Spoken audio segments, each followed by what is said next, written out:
आमतौर पर ऐशली होती है। बिना ऐश या राख के सुगंध नहीं होती। इसका महत्व ये है कि कुछ पदार्थों को जब जलाया जाता है तो एक चीज ये कि उनमें सुगंध होती है जो नाक के लिए सुखद होती है। और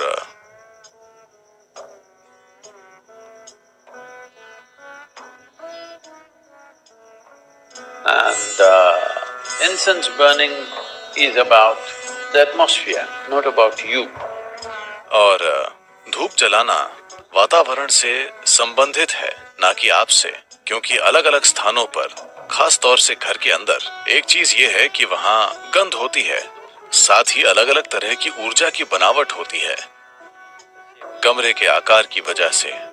इसीलिए कमरे के आकार पर इतना ज्यादा ध्यान दिया जाता है। भारतीय संस्कृति में कमरे के आकार पर बहुत ध्यान दिया जाता है क्योंकि कमरे का आकार काफी कुछ तय करता है। अगर कमरा दोनों तरफ से बहुत ज्यादा हवादार ना हो, यानी दोनों दीवारें खुली ना हो, तब ये लगभग बाहर होने जैसा ही हो जाएगा। वो एक अलग बात है। ज्यादातर घर इस तरह नहीं बने होते क्योंकि उनके पड़ोसी होते हैं। आप बहुत ज्यादा खिड़कियां नहीं खोल सकते, बहुत ज्यादा खुलापन काम नहीं करेगा। फिर मौसम भी है, कई चीजें हैं, ठीक है, और एयर कंडीशनिंग भी है, और भी खराब। So different shapes and sizes kind of create different kinds of energy structures. तो अलग अलग आकार अलग अलग ऊर्जा की बनावटें बनाते हैं।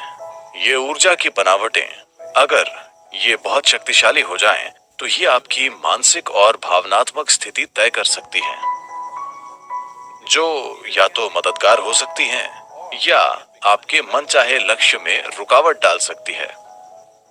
इसलिए कुछ पदार्थ जैसे कि भारत में चंदन, एक और चीज है जिसे सांब्रानी कहा जाता है, जो बहुत शक्तिशाली चीज है, जिसका इस्तेमाल बीमारी में भी किया जाता है। पहली चीज ये वही करते हैं, और अब ये पाया गया है कि इससे हवा में और सतह पर मौजूद कुछ तरह के बैक्टीरिया भी मर जाते हैं।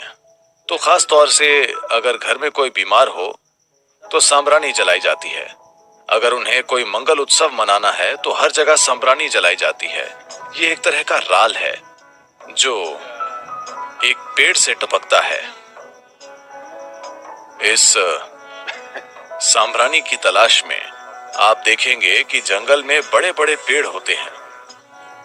लोग इन पेड़ों के तने को कुरेद देते हैं क्योंकि वे पेड़ बाहर से ठोस दिखते हैं, पर अंदर एक कोटर होती है।